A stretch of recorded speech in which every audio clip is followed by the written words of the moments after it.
Warning, the video you are about to watch contains scary imagery, violence, blood, and gore. If you are a small child and you cannot handle such content, or you are an immature individual who does not like fan works or fan parody, then I advise you to go up above and click the search bar and search for the Barney theme song. If, however, you can handle such content and you are mature enough and sensible enough to respect and understand fan works and fan parody, then this video is for you. Thank you. Hey guys, Ranger here, and welcome back to another very special and, oh my gosh, highly requested video. This has been a long-awaited video, which is Thomas the Tank Engine Project G-1, the amazing sequel to Paul's Vids' Shed 17. And this video is also by Paul's Vids. And I've had a dozen people request for me to check this video out. So without further ado, let's begin, and then I'll give my review of the video. And again, the link to this video is below, along with Shed 17. If you haven't watched that one, I encourage you, if you haven't watched Shed 17, go watch that one before you watch this. Also, I encourage you, please watch the original video of Project G1 before you watch mine. Do not use my video if you're too scared to watch the original. Go watch the original before you watch mine. So, that being said, links to everything is below, and also many thanks to Paul's Vids for making this amazing video. So, without further ado, let's begin. Project G1. Start the video in 3, 2, 1, click.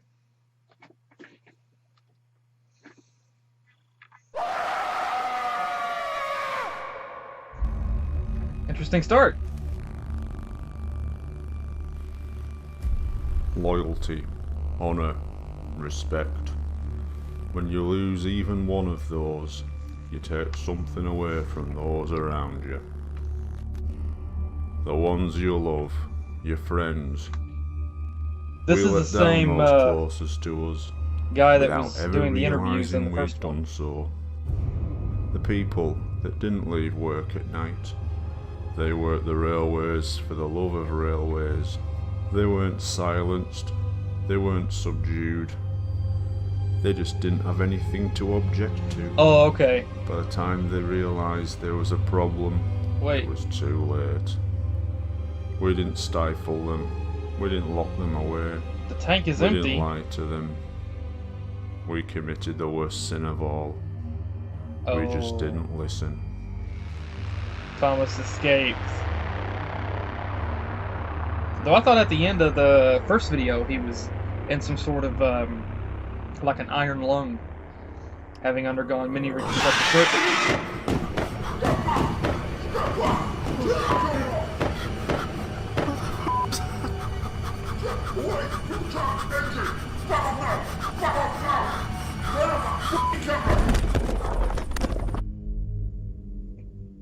I actually felt my heart jump with On that the 6th first of October 2015, the Thomas. world was reintroduced to the horrors and suffering that began on a small island off the northwest coast of England.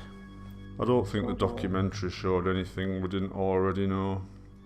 People had just become desensitised to what had happened to Thomas and his friends.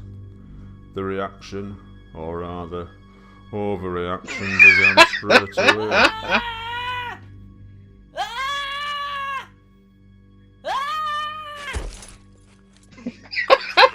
This young man in the USA had become so traumatised by Shed 17, he had memorised all the dialogue and would do nothing but watch the programme in a loop, mouthing the words.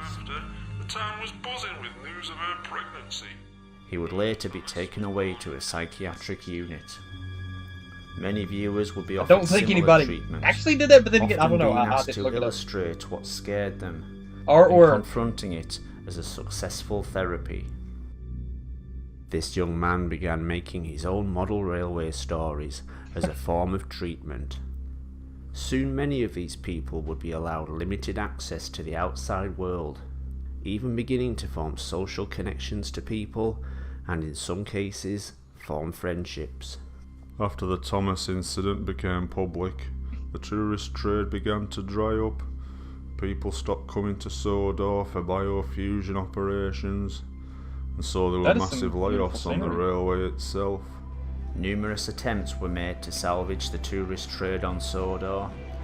Finally, in a last-ditch attempt, the railway was promoted with an ill-judged celebrity endorsement.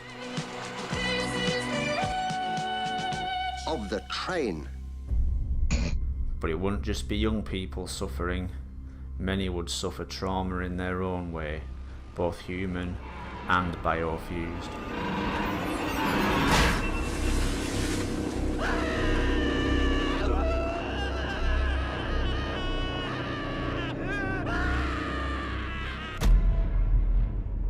With the documentary came the public outcry and the media's need for a scapegoat. The Goetze family were in hiding. The fat c*** had vanished with all his money, and there I was, in full public view, being blamed for the whole thing. Do you want to apologise, because frankly you should know better than that? Bloody hell. I was finally So it given came a out the back chance this to tell time, my okay. side of the story on national television, tell people what actually happened, and acquit myself in the eyes of the public. Mr. Hartley, are you to blame for the events on Sodor Island? Well, let me tell you, I am not. I am totally to blame for what happened to Thomas and all his friends, and I do it again tomorrow. Yep. Last time I go on Channel 4. But the public outcry would bring an anonymous whistleblower out into the light. Someone who would reveal more facts about the events on Sodor Island, both before and after the Thomas incident. I worked closely on the television series in the early 80s, so I was around the engines at all times. It's only now, after I can't make a difference to those engines' lives, that I've heroically decided to speak. As the government finally relented and shut down the whole biofusion operation on Sodor, a tragic dilemma faced the scientists. Some people were still in the biofusion process. Being in process is the last place anyone wants to be. They had to complete their procedures quickly, or they'd be left to die. That meant turning them into the simplest form of life that existed. What? Trucks, particularly the faceless ones, rarely had the brain capacity to retain long-term memory. They were the lucky ones. I can't imagine a worse hell than being a truck. Fortunately, most of them didn't live long. Really? Oh my. The biological organs' exposure to the open world meant an increased risk of infection and slow, painful death. Ow. Fearing being shut away forever, some trains would seek opportunity elsewhere. Chris Duck Dixon and Oliver Surname's dream was to work on the famous Sodor Railway. They were childhood friends who shared the same love of trains. They'd made a pact to become engines. Sadly, it came too late. The ban on biofusion came into effect just after Oliver and Duck were looking forward to working on the railway. When it looked as though they would be locked away forever, the Japan Railway Group offered them work on their railway. Duck and Oliver jumped at the chance. The travel was paid for by the Japanese railway, and they couldn't wait to be there. Unfortunately, arriving in Tokyo, Duck and Oliver would find that, under Japanese law, they weren't recognised as human beings, and so had no rights at all. They would soon learn their true fate. Mattel.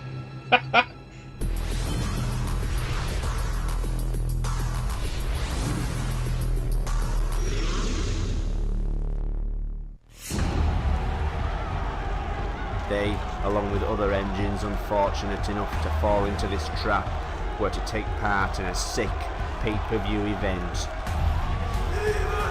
Wait. Are they gonna play like chicken? And they both possess a similar height and reach.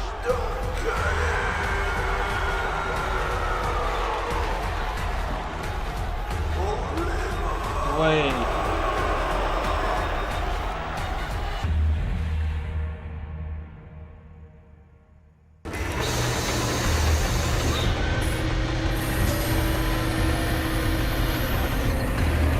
Transformers.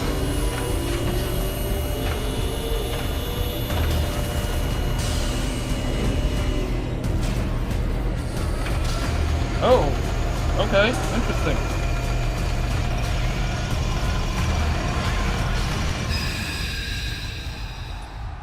Fitted with pneumatic joints, stabilizers and supports, they were ready for the main event.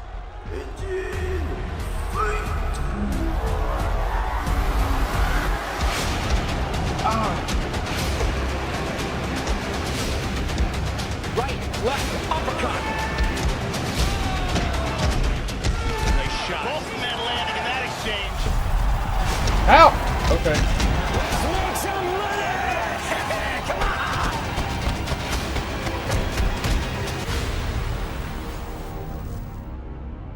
Childhood friends, eh?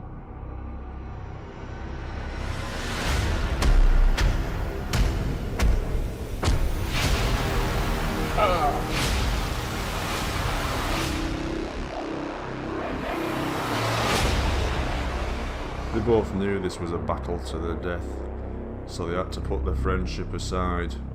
There was only one way to survive.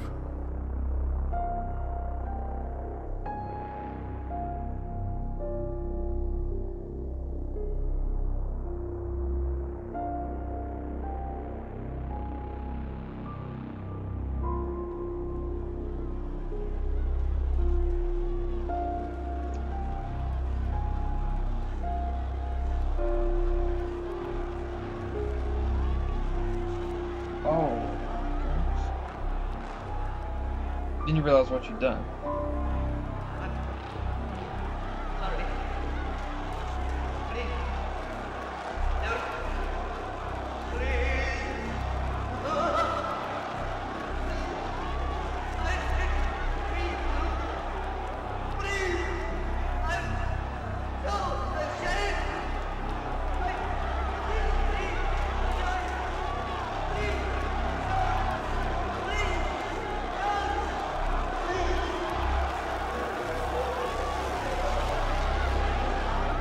Other engines would welcome opportunities offered by the British government.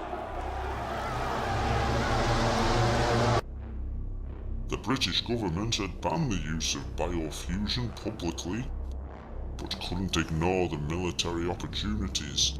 Selling war to the world was too profitable. Hit Logistics was the military contractor secretly tasked with continuing the work Sodor research had begun.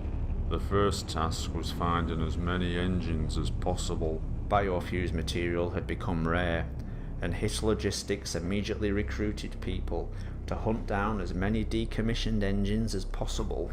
One was an old colleague we all called friend. Even when he was being interviewed for the Shed 17 documentary, he was neck deep in secret government research. His biggest dream was much more sinister.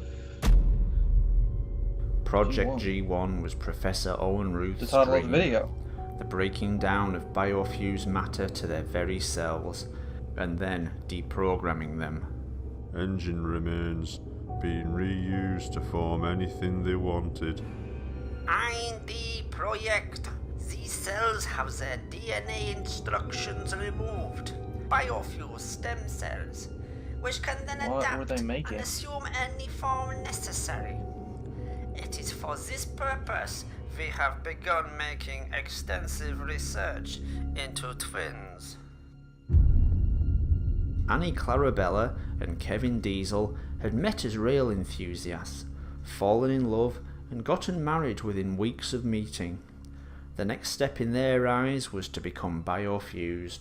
It was the most romantic thing in their eyes. He would become an engine, she a coach, and they would ride the rails together. Kevin became his namesake, a sleek black diesel engine. It was Annie's operation where things didn't go to plan. As Annie's cells were being reprogrammed, they split in the early stages of the operation, and two coaches were created, Oh, okay. although these twins were far from identical. Right. People started to notice just how many twins were being created on the island, but the questions were brushed off or ignored. In an effort to deflect criticism, Annie and Clarabelle, the first two biofused coaches, were put into service straight away. Everyone was very excited.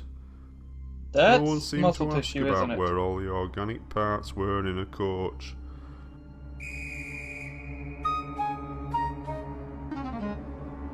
Or about those luxurious, expensive pink leather furnishings.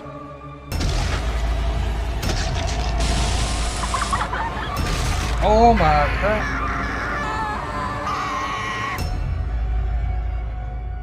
I don't even want to tell you what they found in the toilets. Okay then.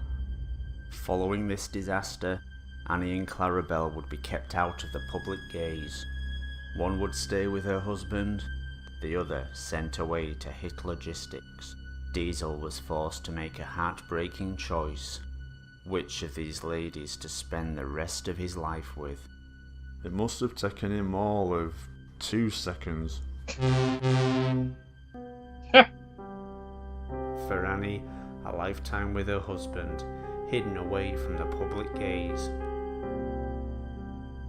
For Clarabelle, the safety and care of hit logistics.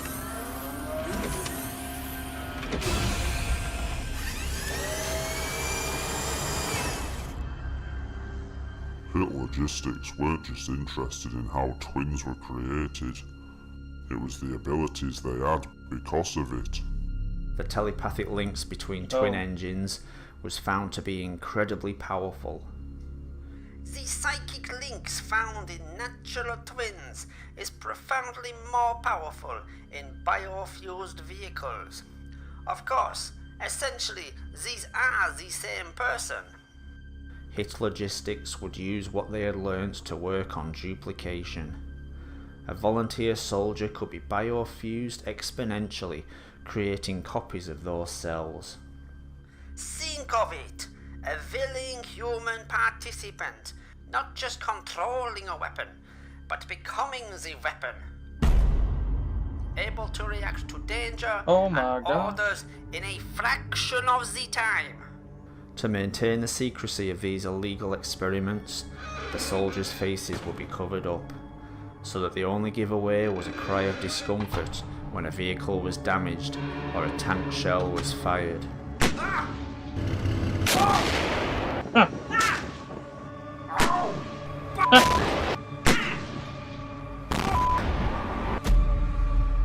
Okay.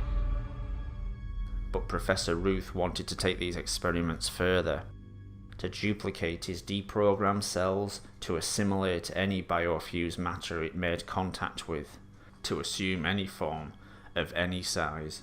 Think of the possibilities. A weapon dropped into a city that can take any form it wishes and adapt any organic material it finds. Whole communities of people removed and left empty for occupation. Stage 1 is the secure storage of biofused genetic matter in stasis. Stage 2 will involve the release of this material, in secure conditions of course. To release this material in an uncontrolled state would be disastrous. There was nothing they wouldn't try in that place, even experimenting with mirrors. As well as mirror testing, work on twins would become more extreme, to test just how far the telekinetic link in biofused matter would go. For one set of twins, the link would go too far. Oh boy. Whilst unseen horrors were administered on Donald, the doctors and specialists at Hit Logistics could observe in full detail the torture as an unbreakable bond with his twin would tear Douglas apart.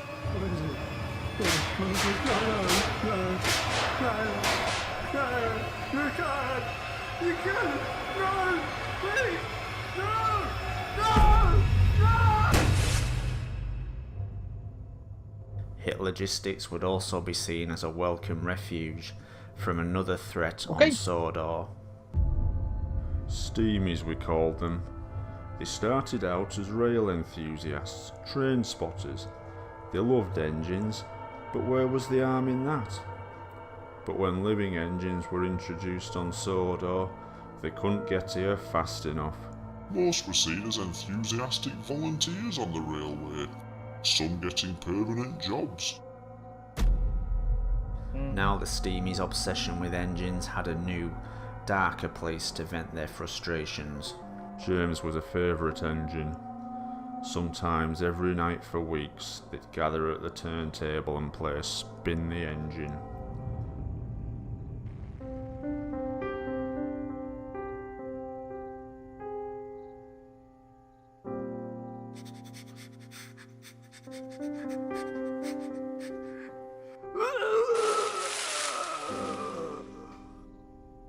This security footage, hidden by Sodor research until now, shows Gordon desperately pretending he couldn't fit on the turntable. But James was always the favourite, even to the television writers. James's driver and fireman were feeling him all over. But I had nothing to do with any of that business. Not after the first time. With the closure of the railways, the engines were hidden away, and the Steamies would go underground and bide their time. And it would be 30 years and a new documentary before anyone cared. Before anyone asked, why did this happen? Where were the engines? And what can we do about any of it? With protests aimed at the government and Hit Logistics, the destruction of the evidence was speeded up.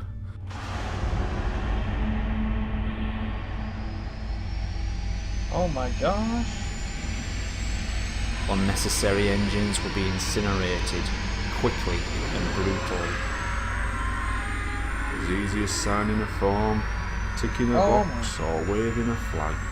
The engines we knew and loved were murdered in the most efficient way possible.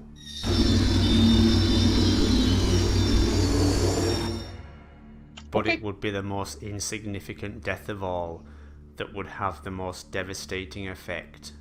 Not any transport at Hit Logistics, but the one nobody witnessed, except for one.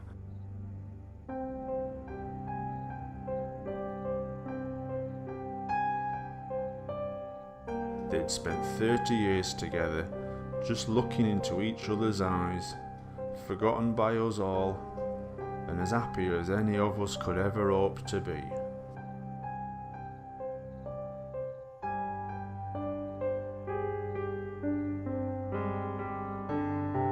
As Clarabelle was disposed of, no one but Diesel knew what happened to her twin, nearly 20 miles away.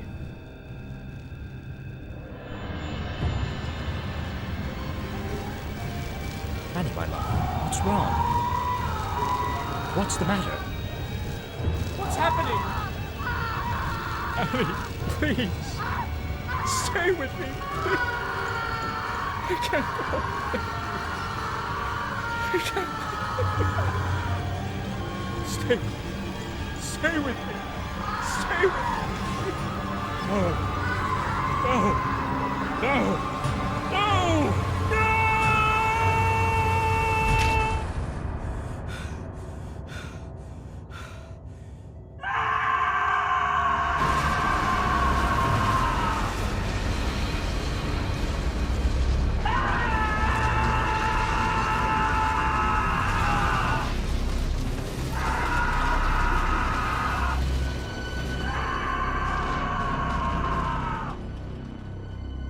But it wasn't over for Diesel. He had to get out. As terrible as seeing his wife perish was, the worst was yet to come.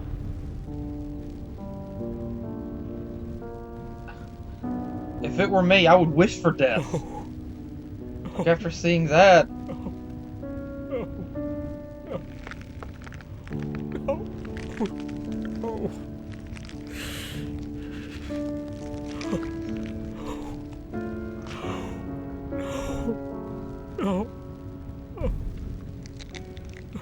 No.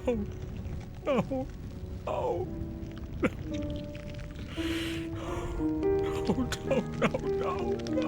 No.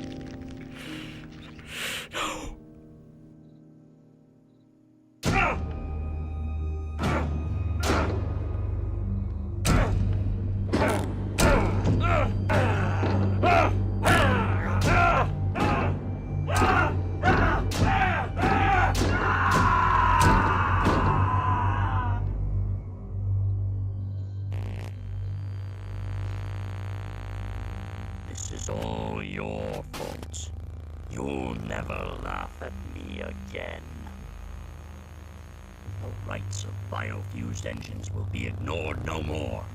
The secrets of Sodor will be revealed. The state-sponsored torture of engines must be stopped. Diesel would form the Sodor Liberation Front. His dream was to make Sodor Island a home for engines and other transport, free from the tyranny of human beings. And we will not stop until the island of Sodor is recognized as a refuge for all engines. Meanwhile, the remains of the engines would be disposed of. The remains at Hit Logistics would be moved off-site to a quarry in the Blue Mountains of Sodor. 6,000 pounds of desiccated biofused matter. Its location, the real mystery.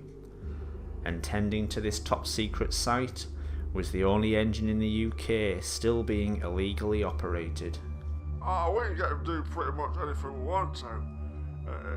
You know, a bit of the black stuff. Yeah, bit of the black stuff. This undercover footage reveals how Ferdinand was being forced to work, controlled by his addiction to Welsh coal. That's right. You're gonna work for it, do you want some of this? We used Welsh coal to get the weaker engines started up, to give some engines a kick when they were struggling to get up in the morning. So it's pretty much like we LSD. never realised all the effects it was having on some engines. Here they come, man. No? What are you looking at me for? Oh, let's all look at funny engine. Is that right? Let's all look at the funny engine. You go look at the funny engine. Welsh coal acted as a narcotic on the engines. Prolonged use would lead to addiction and dependency.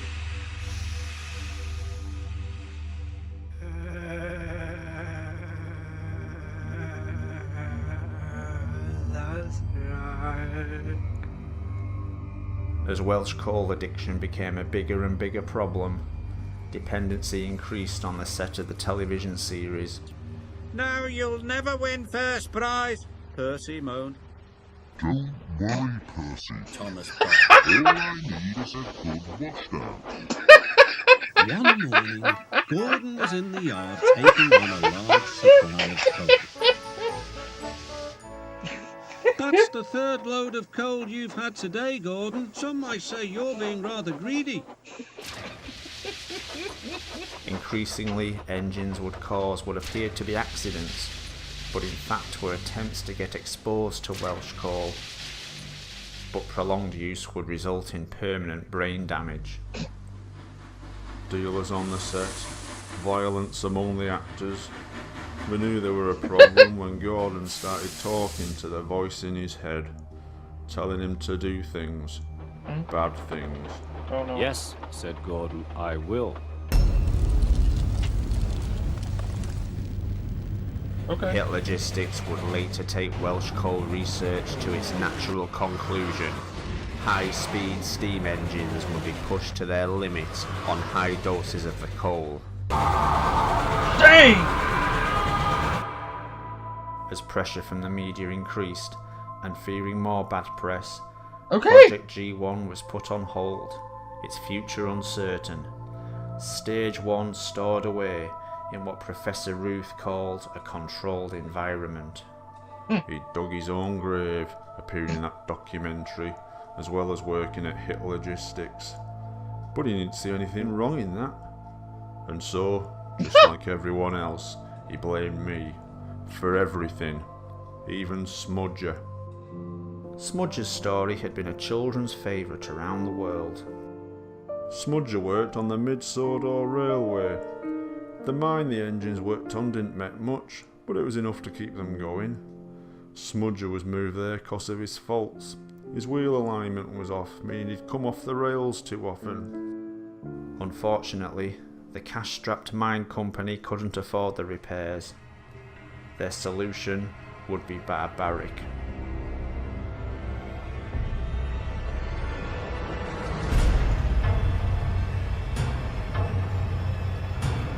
They dismembered him, taking away his wheels and opening him up. The butchers turned him into a steam generator. Shut off from all sensation, Smudger powered the mine for many years. Alone with his thoughts, he would slowly lose his mind.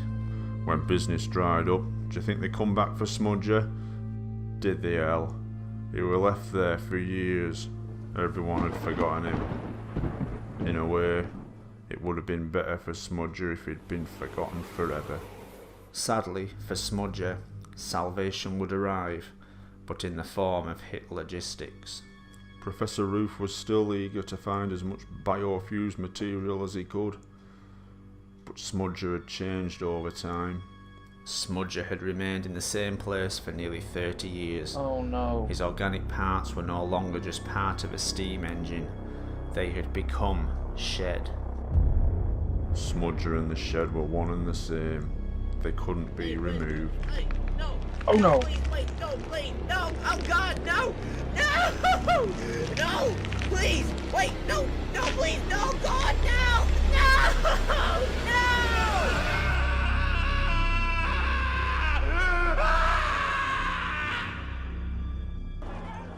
This would be the final act of hit logistics, closing down all their research and destroying evidence. Soon, there would be nothing left to even prove their existence. That was what they hoped. They didn't count on one final desperate act.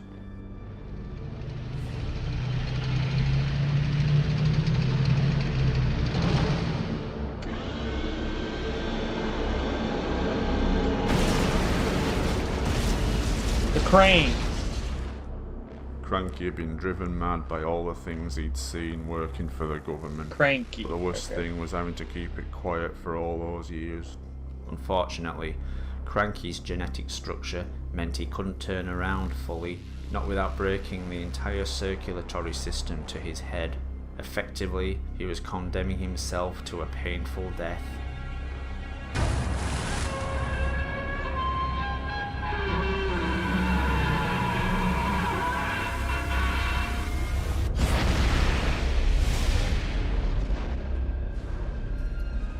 I believe Cranky knew the consequences, and he knew it had to be done.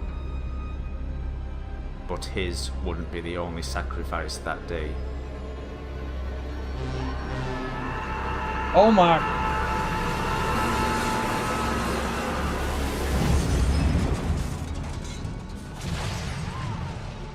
I don't believe he was evil, or that he wanted to kill anyone. He just wanted to show the world what the government was trying to cover up. He didn't know what was in there, or the damage he'd do. Diesel had veered into the now secured stasis container of Project G Stage 1. Opening it up and allowing the deprogrammed biofused matter to assimilate any matter it wished, and to take on any form it wished. What?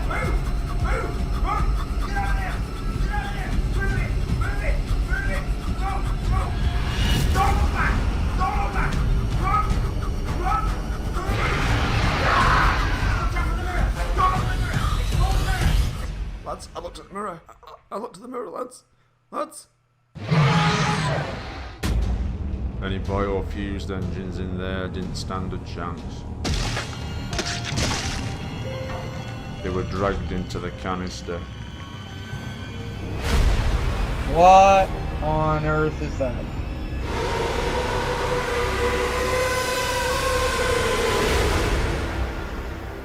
What? And we all got to see it in its natural state. What is it?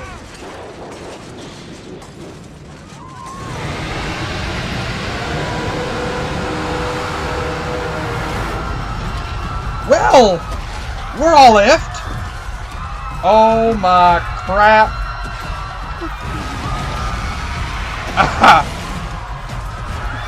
Spider train.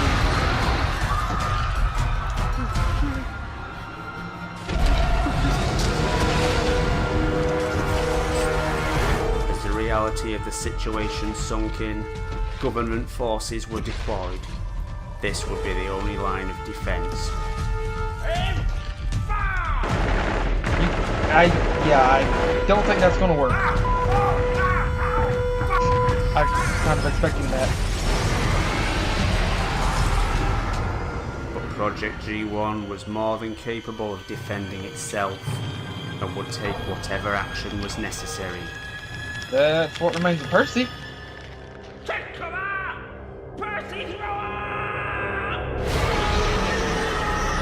Okay, so it's a scorpion.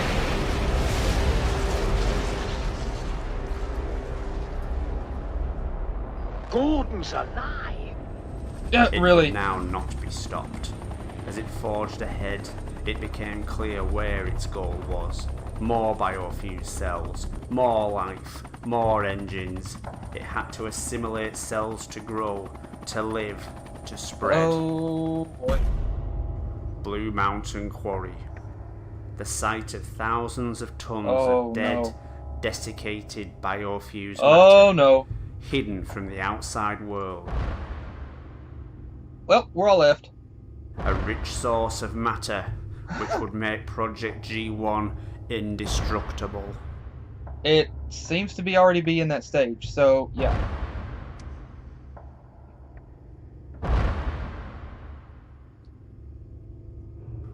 It were drawn here to be with its own kind, the last vestiges of Sodor's engines. It was trying to find peace. Realizing Project G-1's destination and intent, the military provided it with what it was looking for.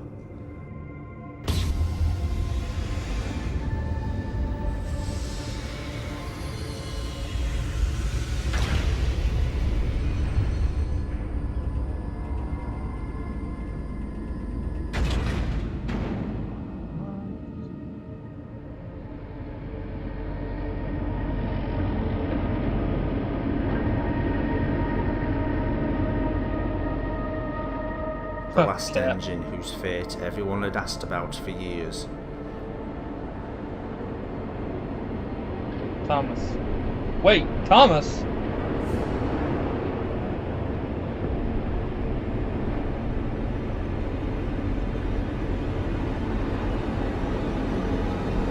So that's after all the reconstructive surgeries.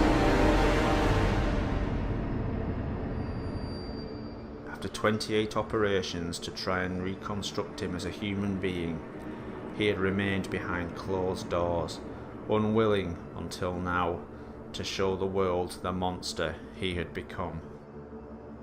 That wasn't the Thomas I knew. That wasn't an engine or a human. It were a creature mutilated by surgeons and engineers alike. Unable to react to the outside world at this stage, Thomas was the last chance the military had to stop Project G-1. But how?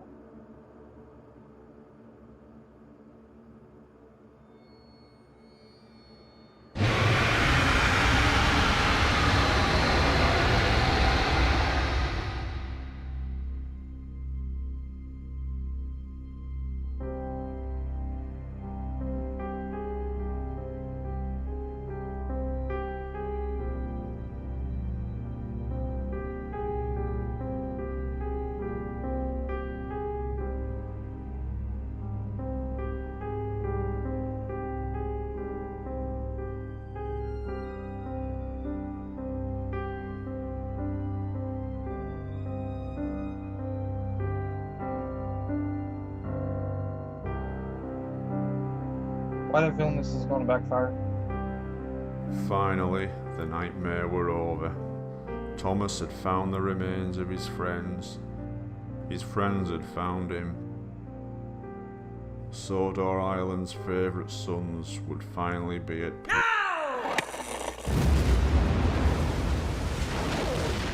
Leave it to the military to screw everything up.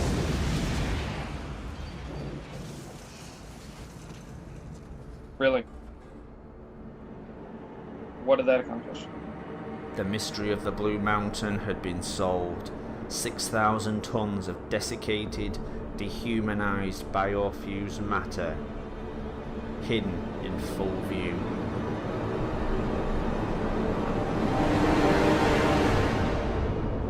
And now used as a weapon.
Screw you, man.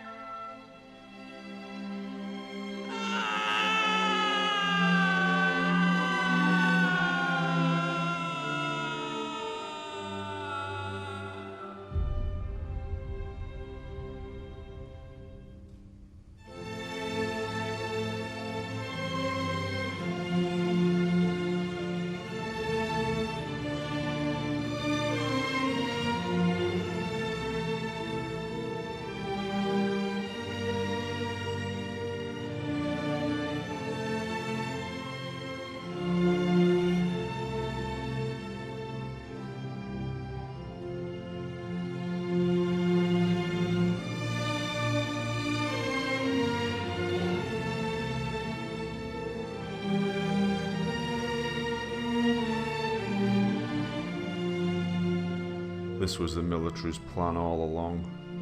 There was never any intention to allow them some kind of peace.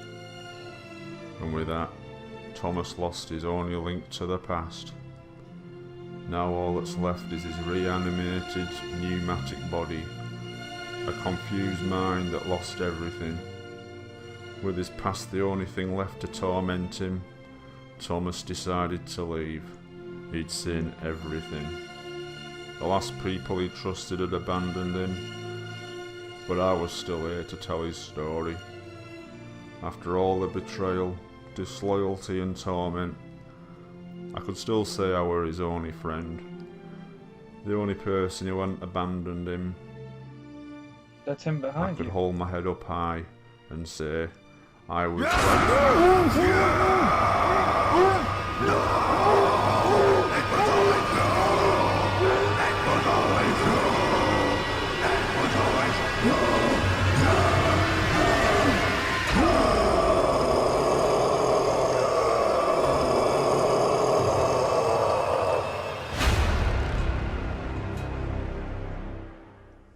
Well,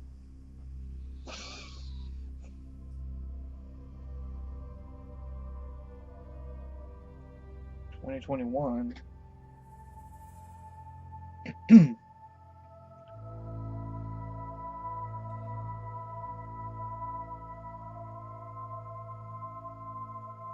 Huh.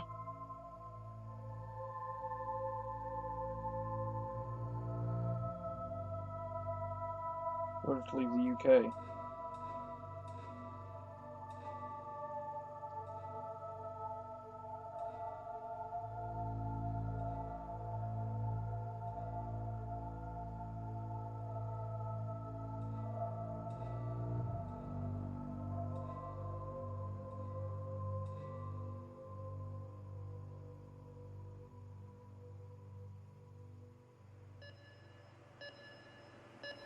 Keith? Keith? Keith? Can you hear me, Keith? Can you hear me, Keith? Stay with Oh me no. now. Stay with me now. Sawdust. Okay, we have to shock him. Instead of blood. Clear. That will not be necessary. You! Who are you? Who is this man? What's he doing here?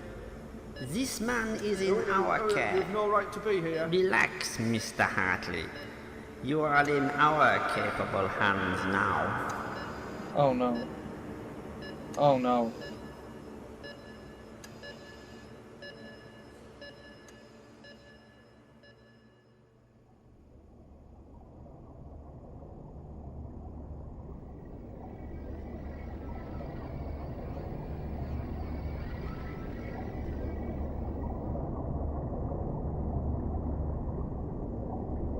DNA.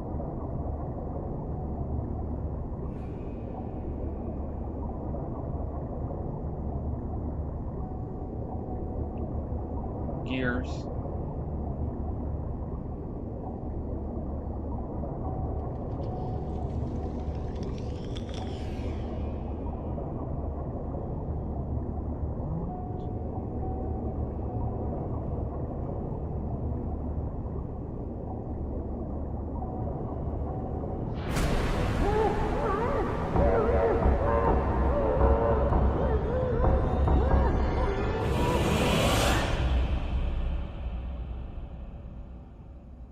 Okay.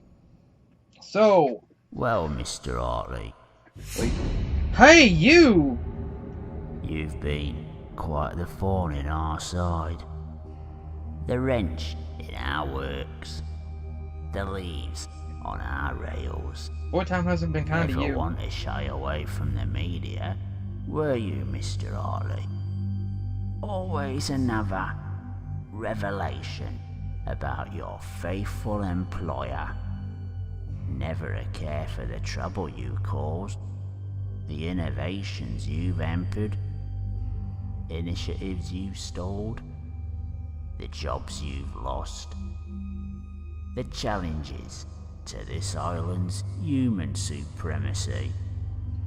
Well, we've got a very special place for you here. Somewhere you can't open your big mouth or interfere anymore. And don't worry, Mr. Hartley. You're among friends here.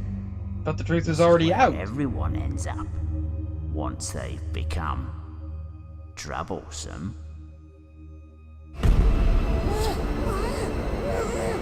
You became a truck.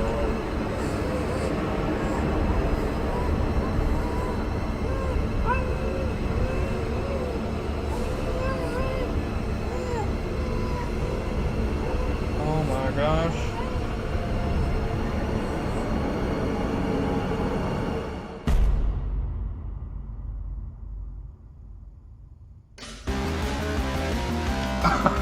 Okay, wow.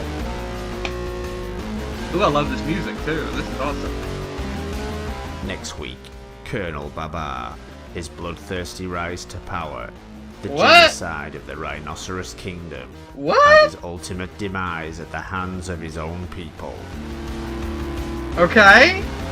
Paul, are you gonna be making that one? Oh wait. Hey, what about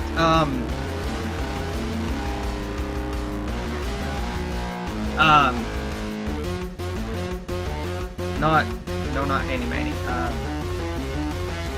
Thomas the Tank Engine. Project G-1.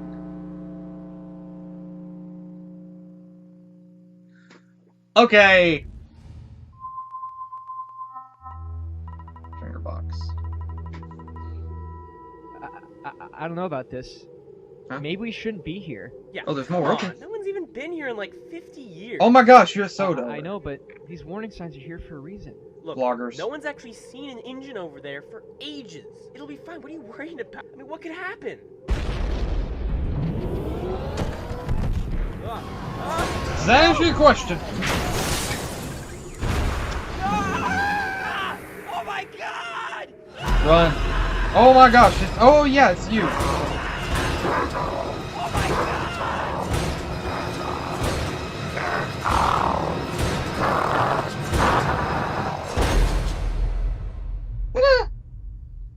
Yes, sir. We'll be leaving. Thank you. Okay. Yeah, Bob the Builder. I was wondering, like, you could probably do something with Bob the Builder, with the machines in Bob the Builder. Ooh, this is good music too.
Devious.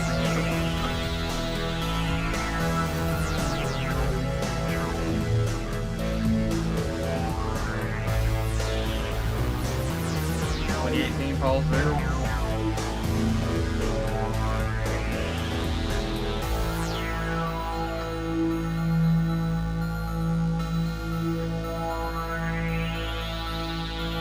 Love the new logo. Love the new logo. Beast.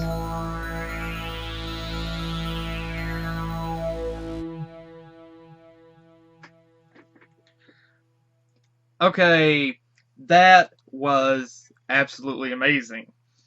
Okay, Paul's vids, man, this is epic. I mean, this is just amazing. Now, of course, the original had that scare factor whenever you first watched it, but this one here is definitely, I would definitely say, definitely amps that up. But this is extremely well done. I can personally, I can look at it, and the animation quality, or rather the animation style, is very much on par. It's the same as the original, which is good because it keeps that in tune with the original Shed 17, but I can see an improvement over the animation quality and the scenes that were used. I can very much see an improvement on it.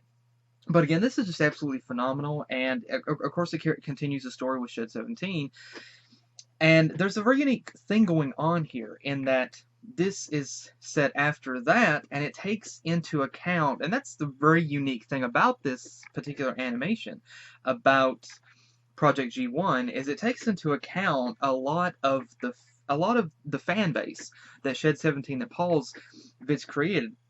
It takes into account the whole fandom that he's created because of this animation, because of Shed 17, and it's taken that into account and built upon that, and it made use of that with the fan art, the reactions, the commentary, things like that. It's made use of that and integrated that into this, and it was basically like other people had seen the video, and it played it. Of course, like Shed 17 was not an animation, but rather kind of like a documentary with leaked footage that opened up about the story of Sodor Island and about the biofusion project. And I love how that was integrated into the story and made use of that. And I love how that you did it. It was absolutely phenomenal. And of course we saw some of the other engines that played through, and we saw some of the other engines from the series integrated into this story, and we saw what happened to them. And we also got to see what happened to some of the other characters, and we got to see what happened with Keith and how he had progressed. Interesting to note that he had made the transition from always vomiting on camera to actually being able to remain a little bit calm this time around, with the exception of one backfire, quite literally. But I gotta say, the Project G1, I wonder what it was. I really wondered what Project G1 was, because I thought, how could it be on par with seeing Thomas at the end of the first Shed 17? Yeah, I would say seeing Gordon there, yeah, that was terrifying. That was definitely terrifying. There was a lot of different aspects about this particular animation. Of course, there was the horror. There was the scary aspects about it, and of course, it was played as a sort of a documentary sort of style. But there was also some really good some very good emotional aspects put into it too, with the two engines, or sorry, the engine and the coach, the two people that were married that were biofused. And that particular scene right there was gut-wrenching, heart-wrenching, even because of seeing somebody has to see your significant other, your partner, your wife, just like melting and burning before you, and then just like her eyes or face just exploding, and then having to move through her remains to get to the door. And he rebelled against hit logistics because of what they were doing. He rebelled against everybody that were involved with the project. And of course, at the end, we got to see the original Thomas, and we got to see what had happened after all of his reconstruction surgeries, and we got to see what happened with that. And then Keith, at the end, gets ripped apart. And it's interesting because one thing that I noticed, of course, whenever Keith got ripped apart, is it didn't show blood, of course, because, the original figures were made from sawdust, and so it was sawdust. And you see that in the hospital room, instead of blood, it's sawdust. And we also got to see the professor, whom is still there, and we finally get to see Sir Topham Hatt. At the end, we see time hasn't really been kind to him. But Keith becomes a truck at the end. And it's interesting. I'm wondering is there going to be more? Like, could there be more from this, considering, technically speaking, the media knows about all of this, from the documentary to the videos, things like that. Everybody knows about this. So technically speaking, if you were to look at it from a story perspective, what would Sir Topham Hatt, what would the professor do? How would they deal with that? Because there's no way that they can play it off as it being, fake. They can't play it off as it not being real. People know about it. So how could they deal with that? But again, Paul's Vids, man, this is freaking awesome. This is super freaking awesome, and definitely worth the wait. It was definitely worth the wait, and the follow-up, the sequel to the original Shed 17, the original Shed 17 was amazing, and this right here is every bit as amazing, man. Congratulations, and thank you to Paul's Vids. Thank you for making this. Thank you to everybody involved for all the time and effort spent working on this, for making this project. And also, congratulations on the success of Shed 17 on this as well. And congratulations on just the massive amount of on the huge fan base that you have created, on all the support and the fans that you have. Congratulations, man. You totally earned it. And so, again, I love this. This is super freaking awesome. And the gore does not bother me whatsoever. It's shocking at first, but yeah, it's that shock factor. And that pretty much goes with any jump scare or any scare in general. The first time you hear it or see it, it takes you by surprise, and so there's the initial shock factor. However, once you realize what it is and you understand it, not so scary. It's not scary. Actually, this is not scary for me whatsoever.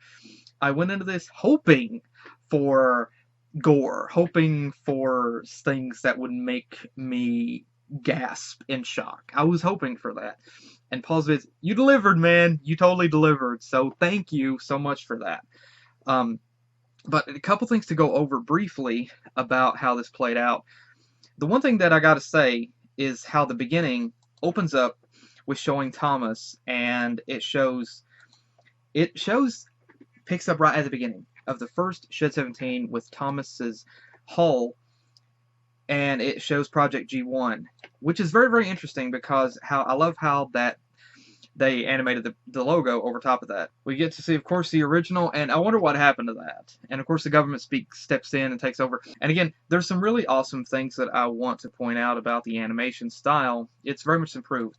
The segment that shows Thomas's hull being lifted up very early on, I love the particle and the fractal appearance of the sunlight and the shadows. Very, very well done. And it was interesting that throughout the whole thing, and I didn't know, I noticed this thing behind Keith, but I did not know what it was.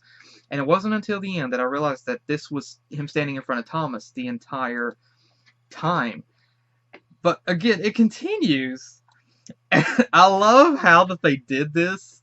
I absolutely love how they did this, with showing like people reacting to the original animation to it, and I love how that they did this. ZMPS watches Shed 17, Mr. MPS, I love that, and I love how that they integrated the reaction, things like that, into that, and showed that. Thank you. Like, that's really cool that they integrated that into there. So that's really awesome. And I love how that they took advantage of the whole YouTube thing and put that here. It's a very lovely Easter egg and gimmick and reference to that. Of course, Shed 17, Gordon and Harold, Lionel Thomas Productions, 2016. This guy reciting the lines, and over on the side you'll notice other references to it as well. I don't know if these are screenshots. I mean, this is the legit YouTube page, but of course you see, and this is legit. Like, this is honestly legit for the recommendations. You got like what looks like the original Shed 17 up here. No, you third from the top, the original Shed 17. You got another Thomas the Tank Engine thing here, which was like Thomas's hand. We see another video right here with Gordon on the bottom. And we also see what looks like a toy review for the Thomas the Tank Engine toys up at the top. And so, yeah, again, lovely reference to YouTube in general. And I love how that they integrated that into there. Plus, there's a concept of the fan art that was put into there. I know there's all kinds of tons of fan art. And it was very awesome that they put that fan art into there. And this figure, this here, I'm curious, was that a full model? Like, I'm curious, Paul, anyone, was that a full model, or was that just something that was animated and put into this, or was that like a full model? I can't tell. But it looks good. Whatever you did with it, it looks good. But of course, there's all the fan art. And I love the scenery shots that they also included. And again, this scene here with this guy, it's the people that did the voice acting in this as well. Everybody that did the voice acting, you done such a great job. And this guy especially here, I want to say, this guy especially here, the emotionally traumatized and distraught way that he was able to voice the engine after witnessing his wife burn before him. Dude, you did such a great job, I gotta say, such a great job. Then the animation for the trains. The animation for the trains being high as F. My gosh. That was using Welsh coal. My gosh. That was so awesome. I love that. That was so awesome. Seeing the characters high as F and just what they did. And yeah, this particular scene with the train, eyeballs burning, like black smoke rolling out the mouth. Yeah, that's definitely something that may haunt you for the rest of your days. And again, the animation, this thing, Project G1 itself, as Gordon, I didn't know what this thing was. I thought it was honestly a spider at first because of the way that it was walking. And then whenever I saw the part of it that was able to actually hurl Percy at the military, I thought, okay, it's like a scorpion. However, at the end, it appears to be some like kind of very much humanoid, judging by judging by the overall bone structure. And I honestly thought right here that I was wondering what were I had two different thought processes in regard to Gordon and Thomas. I wondered what was going to happen at this particular point. Were they actually going to maybe decide that the engines here let them have Sodar, where they can live in peace? Or, yeah, as it turns out, no. The military decided to bombard this project with what looks like a giant, which looks like a giant planet. They were able to actually destroy this thing, Project G-1 itself. And at the end, whenever the camera began to back up and you realize that Keith is standing in front of, like, just off to the side of Thomas, and then suddenly Thomas picks him up and proceeds to rip Keith apart, and again, you see the sawdust flying as Keith is ripped. And I thought, okay, he's dead. Yeah, he has to be dead. BBC News, this is on the phone. Obviously, we see the phone app. We see the phone here. Let's see. Tributes paid to children's entertainer. Okay, and inquest begins into Johnson on-air suicide. I'm wondering about that, like, maybe a future reference? And, I'm wondering if, this thing with Babar, I believe it is, could that possibly be a future animation that we might see? I'd be totally game. I'd be totally interested in watching it. And again, the music that was played at the end, the two different compositions that was played at the end, I love them. Very, very awesome. And I love like the little vlogger thing that's going on here. The abandoned place gimmick. And then, yeah. I don't remember this train's name. But then again, I didn't watch this particular Thomas film. But, yeah, this train that has the crane on the top of it, who is trying to protect. We see the gates open, of course, but I guess he's the security guard of Sodor. But, yeah, I gotta say, this was amazing. This was incredibly well done. Absolutely love it. This is so well done. And again, I love how that it does directly follow up with Shed 17. And there's the references to YouTube, to fan art, and things like that that are integrated into the story that helps to... It acts as a means to help to tell the story. It's like the media got a hold of the video footage, and people started checking it out, and so now other people know about it.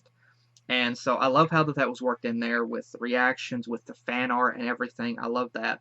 And also love, again, the animation is just so well done. It's very similar to the original Shed 17 work, but there is improvements with it. And this thing it does have some comedy in it too. And I love the comedy that was put into it, and I also love the emotional bits too, because again, it hurts to see it, but it really helps to tell the story, and it really helps to sell it, and helps you to get more in tune with the different emotional characteristics of each of the characters, each of their stories. And it is nice to see that, and see the different stories with that being told, and that they're not one and the same. They're not exactly similar stories. You have emotional, heartbreaking stories like this, like the two people that were married that were fused into a train and a coach. And so I love that part was also worked in. And again, the animation really added. I love how you went with the handheld video camera or cell phone style. And I love how that it wasn't just completely a stationary camera with some of the footage that was being shot. It definitely added a home movie style effect to it and made it seem more realistic. It wasn't just a set camera on base, or it wasn't a stationary camera. It actually showed that footage, and it's made it seem more like you were actually there. And so I love the fact that you used that style of animation of the moving camera. It really made it feel more like you were there, and added to the overall impact. And of course, security camera footage was extremely well done. The voice acting in this was really well done. The music was really well done. The animation was really well done. And this is just super awesome. And it's a wonderful, amazing sequel to Shed 17. And it's definitely, some people said that it was more gory than the first. And I can say there are some scenes that are a little more intense and might be a little bit more uneasy than others, such as the engine in like Lockdown, and his different parts of the hull coming off, revealing a fleshy body underneath, before like his face just explodes. And then there's the fact of the guy having to see his wife burn before him. And then there's the fusion between, Gordon, what became of him. But it does really leave some interesting thoughts about the future, about what could be done. Not animation wise. I'm talking about story, because story wise, this sets up some interesting tidbits. First off, we finally see Sir Topham Hatt return. Now, in the original, he disappeared and was never seen or heard from again. I'm wondering if he is working if he is also working with the Professor, possibly as well. If, I don't know, maybe he partially had a hand in hit logistics, possibly. Maybe he's secretly working behind the scenes. And I'm also wondering where he keeps those coaches, or where he keeps those trucks, because, I mean, he possibly could keep them on Sodor, but I can't imagine that the trains would let even maybe Sir Topham Hatt return. So I'm wondering also where he could keep those at. And then with all of this information being led out to the public, how can they continue any sort of projects? How can they stay hidden with everything that has been let out to the public? And especially if you go by the story, how in the earlier beginnings of the story, it shows fan art, it shows even reactors on YouTube watching it, and you see people doing commentary on it. So yeah, by going by that, people know about the original happenings that happened on Sodor Island. So how can the Professor and even Sir Topham Hatt, how can they still remain hidden? How can they even think to keep anything that they do a secret, knowing that people know about it? And what are their plans for trying to keep that hidden?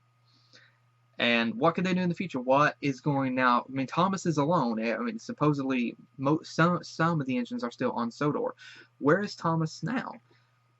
Obviously, he was heartbroken over Gordon and the other engine's death, but I'm wondering what became of him. What did they do with him at the end? And is the biofusion thing still kind of secretly going? I mean, what about the biofused tanks? I'm wondering about that too. And that's what I said immediately whenever I thought of Bob the Builder and the vehicles in Bob the Builder. And I'm really curious as to what Paul's Viz would do about that. And oh my gosh, can you imagine if he tackled Disney's cars? Can you imagine if he tackled Disney's cars and planes? What he would do with that? That would be cool. But again, Paul's Vids, I gotta say, man, this is super awesome. Again, thank you so much for making this. I love these horror bits like this. And I know some people don't like, I know there are a few people out there who don't like these kinds of things, who are like, this ruins my childhood.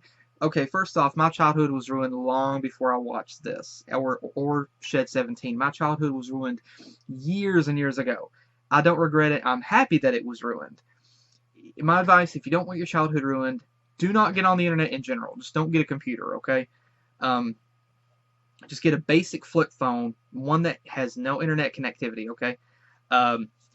But again, ignore those people because I and many others are open-minded to these kinds of things. And I love this animation. I love what you did with it. It's a very interesting take on the story of Thomas and how they came to be and what happened. I love that story. It's a very dark and twisted thing, and I love it for that. And so to Paul's Vids, thank you so much for creating this, for creating Shed 17, for creating the brilliance and awesome gory story that you did. Thank you so much. And also to everybody else involved with this, thank you all so much. Again, the animation, the voice acting, the art, the music, it's all brilliant. So thank you all so much. And also, congratulations to Paul's Vids for every bit of support. Thank you, and also congratulations to Paul's Vids. Congratulations to you for just the amazing fandom that you've created here, for what you have started, for what you have created. And this is super freaking cool. But again, to Paul's Vids, thank you. And like I said, I love the animation style, and it's an interesting take. It's, of course, like with the original Shed 17, it's different than the original style that we were used to with Thomas the Tank Engine, but it's still animated. It's animated in a style that looks reminiscent to the original, but still has a more modern flair, and is still able to tell the story. And I love how that I love how that you've integrated a nostalgic style and feel with a more modern flair, and also a gory sense of self to it. It's a very interesting combination. And the concept of maintaining a childhood completely gone out the window, and I love it for that. I really do. And again, the deep woven story of biofusion, of how the engines came to be, and what happened. Again, there's a lot with this story. There's a freak ton to this story, and I gotta say, you done such a great job with the story. I mean, it's wonderfully crafted. It makes you think, it makes you wonder about the implications of each and every action and idea of everything that is going on, of everything that has been and everything that will be. Just like I said, immediately I thought of Bob the Builder and Disney's cars and planes, and wondering like what would you do with that story? And I am wondering about the future of what happens with Sodor, what happens with the different characters. And so again, I love stories like that that make you think. Even after it's over, you think about little details and wonder about the implications that each and every little thing has. And so to craft a story that makes you think, makes you wonder, that makes you analyze and study, thank you. Thank you so much for creating and weaving such a deep, intricate, and very very dark story. It's so cool. I love it. I really love what you did with it. And again, the voice acting is on par. The lip syncing voice acting is on par, and the music is great. The music really helps to add the atmosphere to the different scenes that are being shown. And I love the camera movements and pans that you added to it. It also adds to the intensity and the horror of it. I love what you did with it. It's not in your basic documentary style with just a stationary camera. It uses more of a I'm actually there recording this feel. So whenever movements happen, suddenly the camera pans up to see it. I love what you did with that, and didn't just because a stationary camera honestly would not have the same impact for this as the moving camera would for the different scenes. And so, yeah, I really love that you went with that style for the camera angles, because it adds to the intensity and the overall dramatic and intense feel of the scenes that are being played out. And so I really love what you did with that, and it works great, and it fits perfectly with this. And another thing that I want to mention is I love the way that you did the art style and the background colors too. That you didn't go with a very dark, can't really see what's going on tone. I have seen, not animations, but I've seen, as far as real movies go, they oftentimes use too dark a camera filter or lens or something. They use too dark a filter for a dark lit scene, and so you can barely make out what the characters are doing. I love how even in the dark in dark sections here, how you can see. It's bright enough that you can still see what the characters are doing, their facial expressions, and little movements that they make. I love how you did not darken it to the point that you're squinting to see what's going on. So thank you. It makes it so much easier to see, and it's easier on the eyes to be able to see what is going on. So again, Paul's Vids, thank you for doing that as well. And then, like I said, the animation is it just works for this. I love it. And so yeah. So again, Paul's Vids, thank you so much for creating this. Thank you so much for making it. Thank you to everybody involved with this project. Thank you all so much. Thank you for Shed 17. Thank you for Thank you for Shed 17. Thank you so much for Project G1. Thank you, Paul's Vids, everybody involved with making this, for everything that you did to make it, and Shed 17.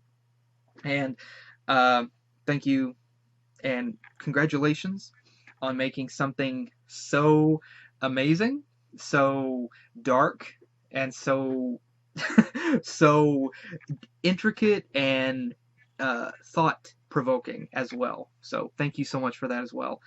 And also, and congratulations on making something like that too. And congratulations on all the success of Shed 17, of G1 as well. Congratulations.